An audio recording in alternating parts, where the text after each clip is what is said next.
한국의 코로나19 확진자가 다시 3차로 급격하게 진행되는 양상이 전 세계에 관심을 받고 있습니다.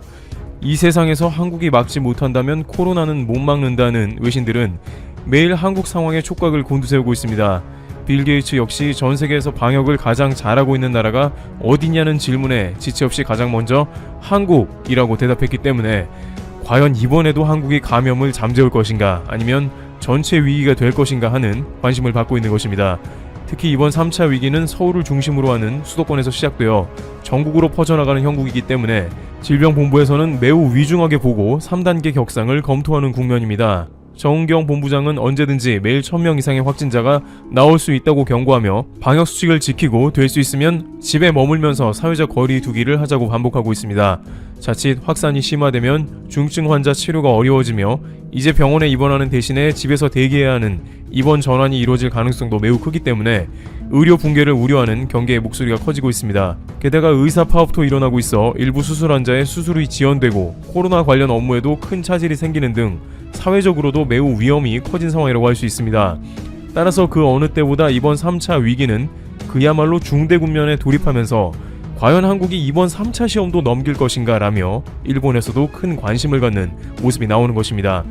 일본에서는 많은 이들이 한국은 강제로 PCR 검사를 하며 동의 없이 위치 추적을 하고 강제 격리를 실시하는 중국과 같은 민주주의 모습이 아니기 때문에 확진자가 덜 나온다는 추정을 펴기도 했습니다. 만약 이번에 확진자가 폭발하게 되어서 일본과 같이 1000명대의 확진자가 넘어간다면 역시나 한국도 별반 없이 코로나 앞에서는 속수무책이라는 보도가 나갈 것입니다. 또한 아베 내각에서는 내심 한국의 확진자가 급증해서 현재 고우트 트래블로 인해서 확진자가 폭발하고 있는 일본 내부의 민심을 잠재울 만한 카드로 한국을 활용하기 좋을 것이기 때문에 한국의 증가 추세가 호재이기도 합니다. 그러나 이 와중에 매우 무게가 실리고 있는 JP모건의 발표가 일본 뉴스에서 다뤄지며 충격을 주고 있습니다. 한국에서는 매일 확진자가 300명 내외로 나오기 때문에 그 자체로 심각한 분위기라 정신이 없는 상황입니다만 일본에서는 JP모건의 발표를 집중 다루고 있습니다. 그 이유는 믿을만하다는 것인데요. 일본에서는 특히 한국과 중국의 발표는 믿을 수 없으며 조작이라는 댓글이 항상 베스트에 올라 있습니다. 따라서 미국 금융업계의 JP모건 체이스의 발표는 일종의 공신력을 갖는다고 할 수 있는 것입니다. 게다가 JP모건의 발표는 지난 3월 신천지 관련 확산세가 이어지고 있을 때에도 거의 정확했습니다. JP모건 체이스는 지난 2월 보고서에서 3월까지 한국 내 코로나19 확진자를 1만 명 수준으로 예상한 바 있습니다. 그런데 3월까지 실제 확진자 숫자는 9,786명이었습니다. 당시 한국은 JP모건의 발표가 지나치다며 부정했습니다만 지나고 보니 매우 정확했던 것입니다. 따라서 일본이 JP모건의 발표에 관심이 쏠리는 것은 당연한 것입니다. 우선 JP모건은 한국의 코로나19 확산세가 8월 말 정점을 찍을 것으로 분석했습니다. 24일 블룸버그 통신 보도에 따르면 JP모건 체이스는 20일 내놓은 보고서에서 최근 다시 확진자가 큰 폭으로 증가한 한국의 코로나19 상황 전망 보고서에서 코로나19 확산세가 이달 말 정점을 찍은 뒤 11월 초까지 7,000명 정도가 추가로 확진될 것으로 전망했습니다. 어떻게 보면 7,000명은 굉장히 많은 숫자이기도 합니다만 일 확진자 평균을 내보면 일본 대비 상당히 적음을 알 수 있습니다. 11월 초까지 남은 기간은 2달 정도로 결국에는 그때까지 하루 평균 100여 명 정도의 확진자가 나오다가 결국 안정된다는 뜻이 되는 것입니다. 이것은 일본과 여러 가지로 격차가 큰 것을 보여주는데요. 일본에서는 하루 평균 확진자가 3,400여 명대로 나오다가 고우트 트래블과 일본 명절인 오봉이 근처에 다가오면서 일평균 1000명대로 급증하게 된 모습을 보였습니다. 일본처럼 그래프가 흘러간다면 3,400명으로 가다가 1, 2주 내로 일평균 1000명이 넘어야 정상이라고 보이지만 오히려 한국은 어느 순간 확진자가 급감한다는 것입니다. 여기서 일본 대중들은 고개를 갸우뚱하게 되는데요. 왜 한국은 중간에 갑자기 확진자가 폭발하지 않고 급격하게 감소세로 들어가는지 말이 안 된다는 것입니다. 그렇지만 유력 전문가 혹은 JP모건과 같은 예측은 안타깝게도 거의 다 맞아 들어가고 있는 상황입니다. 일본의 감염학회 전문가들은 일본이 8월에는 매일 1000명대의 확진자에 들어가게 되며 봉쇄가 없을 경우 9월에는 매일 10,000명대 확진자가 생길 수 있다고 예상했는데 일본 당국은 강하게 부정한 바 있습니다. 왜냐하면 당시 일본의 하루 확진자가 50명 이하였기 때문에 설마 하루에 1000명대까지 가겠느냐는 분위기로 일본은 한국과 확진자 수가 비슷하며 세계적으로 방역을 잘하고 있다는 보도가 나가고 있는 상황이었습니다. 그러나 6월경에 했던 그 예상은 정확하게 맞았고 일본이 방역을 제대로 하지 않게 된다면 9월에는 하루 10,000명대의 확진자가 나올 것이 예상되는 것이죠. 반면 JP모건은 한국의 평균치로 하루에 80명 정도 확진자가 나올 것으로 예상하는 모습을 보였습니다. 그러다 보니 일본에서는 다소 실망하게 되는 것이죠. 그런데 여기서 JP모건이 어떠한 방법으로 일본과는 다르게 확진자가 상당히 줄어들 것이라 판단했는지 궁금해집니다만, JP모건은 3월에 한국 확진자를 맞췄을 때에도 이에 대한 소스는 공개하지 않았습니다. 결국 회사의 기밀이지만 3월 당시 JP모건은 한국의 확진자를 JP모건 내 보험팀이 대구 시민을 인구와 코로나 바이러스 노출 비율, 중국과 비슷하게 흘러가는 감염 패턴을 기반으로 가정했다고만 밝혔습니다. 다만 위와 같은 자료는 한국의 질병본부나 외부에서도 이미 공개되어 있는 숫자들이기 때문에 어떠한 방식으로 진행이 됐는지는 알 수 없는 것이죠. 다만 JP모건은 3월에 폭발적으로 증가한 당시 상황과는 다르게 이번에는 한국 확진자가 11월 초쯤에는 다시 잦아들 것으로 판단한 것은 또 다른 변수를 넣었다는 것인데요. JP모건 체이스는 11월 초까지 하루 80에서 100명 정도의 확진자가 될 것으로 파악한 것에 대해서는 엄격한 사회적 거리두기 속의 검사와 추적이 강화됐기 때문에 이번 확산세가 이전보다는 크지 않을 것으로 내다봤다며 사실상 한국을 방역 강국으로 평가한 것입니다. 수많은 국가들은 일단 수백 명 이상의 감염이 되면 걷잡을 수 없이 확산이 지속되기 때문에 의료 붕괴는 물론이고 백신이 나와도 소용이 없게 되는 경우도 있습니다. BBC 라디오에 나온 영국의 과학자 월포트 박사는 인도의 경우 현재 하루에 7만 명의 확진자가 나오면서 백신이 나와도 확산세가 빨라 당장 소용이 없고 코로나가 사라지지 않을 수도 있다고 내다봤습니다. 또한 미국은 물론이고 유럽의 주요 국가들은 이미 하루에 수천에서 수만 명 확진자를 경험했습니다. 따라서 한국과 같이 수백 명의 확진자에 일단 돌입한 나라들은 극단적인 방안 없이는 사실상 코로나 방역을 포기해야 하는 단계로 진입할 수밖에 없다는 결론에 다다르게 됩니다.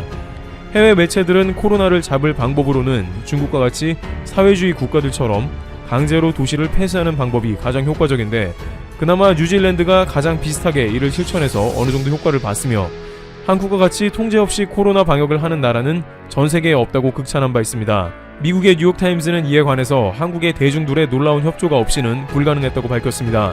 다른 어떤 나라들보다도 전시에 가까운 위기감으로 국민들이 방역에 동참하고 협조하고 있으며 다른 사람들을 위한 이타심을 발휘하여 집에 머무는 높은 시민의식이 동반돼야 가능하다는 것입니다. 따라서 JP모건은 끝내 한국의 코로나 확진자 추정 비법을 공개하지 않고 있습니다만 이러한 한국만의 특유한 변수들을 반드시 집어넣었을 것이라는 예상을 할 수 있는 것입니다.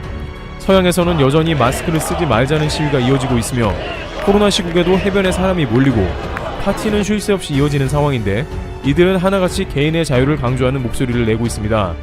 하지만 한국에서는 거의 실시간으로 시민들끼리 서로 일종의 눈치를 주면서 마스크를 쓰지 않으면 도저히 사회생활이 불가능할 정도로 사회적인 분위기는 물론이고 IT 기술까지 갖춰져 있다는 사실입니다. 가령 지하철에서 마스크를 쓰지 않고 있는 사람을 발견하면 또 타 지하철 앱을 이용해서 그 자리에서 신고가 가능합니다. 신고 후에는 몇 정거장 내로 직원이 나타나서 경고하고 마스크를 쓰게 하거나 마스크를 전달 혹은 불복 시에는 과태료를 내는 경우도 생깁니다. 또한 인터넷 각종 커뮤니티에는 방역을 방해하는 온갖 사람들을 향해서 비난과 채찍질을 통해 국민 모두가 건강해야 한다고 사람들끼리 끊임없이 독려하는 장면도 나오고 있습니다. 이는 제 아무리 IT 기술이나 마스크를 잘 쓰더라도 국민 간의 코로나를 반드시 이겨내자는 의지가 없으면 불가능한 것이죠. 대한민국 특유의 똘똘 뭉치는 사회적 문화가 한국의 코로나를 몰아내는 데 일조하는 것입니다. 현재 코로나는 의외의 변수에 따라 갑자기 폭증하기도 하며 한국 사회를 끊임없이 위협하는 장면이 나오고 있습니다. 그러나 한국은 뛰어난 국민성과 더불어 JP모건조차 한국은 곧 코로나를 잡아낼 것이라고 전망하고 있습니다. 그럼에도 한국인들은 JP모건 발표에 고무되지 않고 여전히 서로를 독려하며 긴장하며 대비하고 있습니다. 트래블튜브 여기서 마치겠습니다. 감사합니다. 미국과 중국의 갈등이 나날이 커지고 있는데요. 두 나라는 서로의 아킬레스건을 공격하려고 연일 새로운 카드를 꺼내고 있습니다. 미국은 중국을 고립시키기 위해 국제적 연대를 강조하고 있습니다. 그런데 중국이 치명적인 카드 하나를 꺼낼 것으로 전망되고 있습니다. 중국이 오는 12월 새로운 수출 통제법을 시행하면서 미국과 유럽, 일본, 한국 등의 의존도가 높은 히토류 수출을 끊어 경제 보복에 나설 수 있다는 전망이 나오고 있습니다. 지난 18일 중국 관영 언론 환구15의 영문판 글로벌 타임스는 전문가를 인용한 보도에서 이렇게 밝혔습니다. 새로운 법은 히토류 금속에 대한 수출 규제의 토대를 마련했다. 미국 정부가 화웨이에 대한 주요 공급을 차단한 것을 참고해 반도체가 없으면 히토류도 없다는 전략을 취할 수 있게 됐다. 중국 언론들은 중국 정부의 입입니다. 따라서 이는 중국 언론이 그냥 내보낸 기사가 아니라 정부의 입장입니다. 중국 최고입법기구는 지난 17일 새로운 수출통제법을 통과시켰습니다. 이 법은 그동안 국가 안보에 위협이 된다며 중국 화웨이, 틱톡, 텐센트 홀딩스, SMIC를 제재한 미국에 보복 조치를 가능케 하는 내용을 가득 담고 있습니다. 법안은 중국 당국에게 규제 대상 리스트를 작성해 공표할 수 있는 권한을 부여했습니다. 국가 안보와 이익을 보호하기 위해 특정 국가나 지역, 기관에 대한 수출이나 특정 품목의 수출을 금지할 수 있도록 한 것입니다. 총 49개의 조항이 있는데 그중 48번째 조항의 내용이 미국을 겨냥하고 있습니다. 중국의 국가 안보와 이익에 위해를 가하는 수출 규제 조치를 남용하는 국가나 지역에 대해 중국은 실태를 기초해 상호 조치를 취할 수 있다. 네, 자신들을 압박하면 바로 보복하겠다는 걸 법적으로 명시한 것입니다. 이 법안의 조안에는 국가 안전에 위해를 가하는 경우라고 쓰여 있었습니다. 하지만 이번에 확정되면서 국가 안보와 이익에 위해를 가하는 경우라고 문구를 바꾸었습니다. 즉, 중국 당국이 자의적 해석에 따라 얼마든지 수출 규제 대상을 광범위하게 확대할 수 있게 된 것이죠. 중국 정부는 국익 보호를 명분 삼아 히토류의 직접 회로 기판을 첫 번째 카드로 선택했습니다. 중국의 관계자들은 현 상황에 대해서 이렇게 강조했습니다. 트럼프 행정부가 중국의 히토류 금속으로 만들어진 반도체를 중국 기업을 죽이는 데 사용하는 건 말도 안 된다. 중국이 미국에 대한 히토류 수출을 끊어 퀄컴, 마이크론, 인텔 같은 미국 기업의 반도체 제조업에 영향을 주어 무례한 괴롭힘에 대응할 때이다. 히토류는 존재량이 적은 스칸듐, 이트륨 및 란탄 계열 15개 원소 등 총 17개의 원소를 총칭하는 용어입니다. 반도체, 디스플레이, 전기차, 풍력 발전용 터빈, 군사무기 체계 등 각종 첨단 제조업의 핵심 원료입니다. 중국이 전 세계 매장량의 37%를 보유하고 있습니다. 지난 10년 동안 중국은 세계 수출 물량의 42.3%를 책임졌습니다. 미국과 말레이시아, 오스트리아, 일본에서도 히토류가 나옵니다. 하지만 점유율이 워낙 미미해서 중국이 사실상 시장을 독점하고 있습니다. 중국 정부는 히토류를 중동의 석유에 비유하고 있습니다. 그래서 1950년대부터 국가의 핵심 자원으로 관리해왔습니다. 미국이나 일본이 히토류를 잘 생산하지 못하는 이유는 뭘까요? 워낙 인건비가 많이 들고 환경에도 좋지 않기 때문입니다. 하지만 중국은 이 모든 걸 해결할 수 있습니다. 인건비는 낮고 환경 규제 역시 약합니다. 그리고 국가적으로도 막대한 지원을 하고 있습니다. 미국, 일본 등도 국내 생산 확대를 추진하고 있습니다. 하지만 중국이 공고하게 쌓아둔 벽이 워낙 높아 보전하고 있는 상황이죠. 미국과 유럽연합, 한국은 현재 히토류 수입량 90% 이상을 중국에 의존하고 있습니다. 일본도 절반 가까이를 중국에서 수입하는 상황이죠. 물론 미국도 이 사실을 충분히 알고 있습니다. 중국이 언제든 히토류를 무기화할 수 있다고 생각하고 있습니다. 트럼프 대통령이 지난 2일 돌연 미국 광산업에 국가 비상사태를 선포하고 국방물자법을 동원해 광산 개발을 촉진하도록 행정명령에 서명한 이유도 이 때문입니다. 미국은 5세대 이동통신에 이어 인공지능 등 최첨단 기술과 더불어 히토류 분야에서도 반중국 전선 구축을 모색하면서 한국과 협력을 희망하고 있습니다. 미국은 최근 한미 간 경제협력을 논의하는 협의체에서 이런 구상을 소개했습니다. 이에 중국과의 갈등 상황에서 한국을 우군으로 끌어들이기 위한 움직임이 본격화하는 것이 아니냐는 분석이 나오고 있습니다. 미국은 과학기술 분야에서 누려온 우위가 중국 등으로부터 위협받고 있다고 판단하고 국가안보에 중대한 영향을 미칠 수 있는 중요한 신흥 기술 개발에 역량을 집중하고 있는데 한국에 손을 내민 것입니다. 미국이 외교당국 간 협의에서 신흥 기술을 의제로 논의한 것은 이번이 처음인 것으로 알려졌습니다. 앞으로 미국이 이 분야에서 함께 중국을 견제하자는 미국의 요구가 커질 가능성이 있습니다. 특히 미국은 중국에 의존하는 히토류의 안정적인 공급을 위해서 한국과의 협력을 희망하고 있습니다. 미국은 고위급 경제협의회에서 에너지 자원 거버넌스 이니셔티브, 이른바 ERGI를 소개했습니다. ERGI는 신재생 에너지, 전기차, 배터리 산업적인 성장으로 수요가 급증한 히토류 등 에너지 자원 광물을 안정적으로 확보하기 위한 구상입니다. 현재 캐나다, 호주, 보츠와나 등이 미국과 손을 잡았습니다. 유럽연합도 최근 히토류 등 핵심 원자재에 대한 수입 의존도를 줄이기 위한 자체 계획을 내놓았습니다.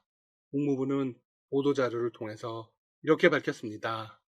미국은 ERGI를 유럽연합의 비슷한 계획과 통합하려고 하며 한국과도 더 가까운 협력을 희망한다. 한국이 경제적으로도 핵심 파트너라는 사실을 인정한 것입니다. ERGI는 미국의 쿼드 협력국들이 추진하는 비슷한 계획과 합쳐 클린 광물 네트워크를 형성할 수 있는 잠재력이 있다. 미 국무부는 이어서 이렇게 주장했습니다. 한국의 외교부 역시 이 사실을 인정했습니다. 한미 양국은 내년 개최 예정인 에너지 정책 대화에서 ERGI를 비롯한 에너지 분야 협력을 더 협의하기로 했습니다. 따라서 중국은 점점 도태될 위기에 처한 것입니다. 유럽연합의 중심인 독일도 나섰습니다. 독일의 메르켈 총리와 재무장관이 함께 공급망 다변화를 공식 언급하며 자국 기업들의 탈중국을 촉구하고 나섰습니다. 미국과 갈등이 격화하면서 유럽연합을 파트너로 두려던 중국의 구상에 적신호가 켜졌다는 평가가 나옵니다. 메르켈 독일 총리는 지난 19일 독일 아시아 태평양 컨퍼런스에 참석해 독일 기업들에게 공급망 다변화를 주문했습니다. 메르켈 총리는 이 자리에서 이렇게 강조했습니다. 독일의 대아시아 수출의 4분의 3이 동아시아로 가고 그중 절반이 중국으로 간다. 정부는 기업 환경을 개선하기 위해 최선을 다할 것이다. 이어서 함께 자리한 독일 연방 경제에너지부 장관은 한국을 언급하면서 대체국가로 언급했습니다. 한국과 싱가포르가 코로나 대유행을 무난히 잘 대처하면서 경제력을 회복하고 있다. 이들 국가가 독일 기업들의 새로운 기회를 제공할 것이다. 앞으로 중국이 저물고 한국이 떠오르게 되겠네요. 관련 소식 빠르게 전해드리겠습니다. 지금까지 닥터시사TV였습니다. 여러분 시청해주셔서 감사합니다. 구독과 좋아요 부탁드립니다.